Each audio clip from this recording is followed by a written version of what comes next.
अस्सलाम वालेकुम friends, welcome back to my channel. उम्मीद करती हूँ कि सब ठीक होंगे, खैरियत से होंगे, खुश होंगे। अल्हम्दुलिल्लाह मैं भी बिल्कुल ठीक ठाक हूँ।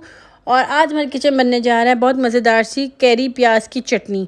ये बहुत टेस्टी और बहुत ही ज़्यादा मज़ेदार बनती है। इस चटनी को बनाने के लिए हमें किन किन चीज़ों की ज़रूरत पड़ेगी। सबसे पहले हमने यहाँ पे जी ये कुछ ये हैं जी, इसके चंद इसमें चीज़ें डलती हैं। धनिया, ताज़ा धनिया लेना है 2 टेबलस्पून, पुदीना लेना है 2 टेबलस्पून, 7-8 हरी मिर्चें ले लेनी है, लहसुन 2 से 3 जवे उसके ले लेने हैं।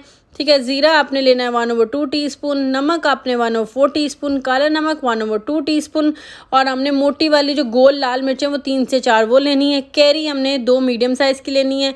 प्याज भी 2 मीडियम साइज़ के हमने ही यूज़ करने हैं। अगर आप इसको ज़्यादा बनाएंगे तो उसकी क्वांटिटी उस हिसाब से आप ज़्यादा कर लीजिएगा। ठीक है, यहाँ पे जी मैंने सबसे पहले क्या किया है, यहाँ पे मैंने ज़ीरा लिए और जो मोटी लाल मिर्चें हैं, ठीक है, बटन ये वाली, हमने इसको जो है ना इसके अंदर अच्छे से पहले मैंने इसको कूंडी, और जिसको कूंडी डंडा कहा जाता है, उसके अंदर मैंने डाल के इसको अच्छे से दोनों चीज़ों को चॉप कर लिया था। ठीक है, और यहाँ इसी में फिर मैंने बाद में लहसुन, हरी मिर्चें, ये दोनों चीज़ें डाल दी और इसके अंदर अच्छे से इसको कर दिया। उसके बाद मैंने, अगर आप उसमें नहीं करना चाहते तो सिर्फ मसाले कूंडी में अच्छे से कूट करके ना, और फिर आप बाकी जो चटनी है वो बेशक आप इस मिक्सर में बना लें।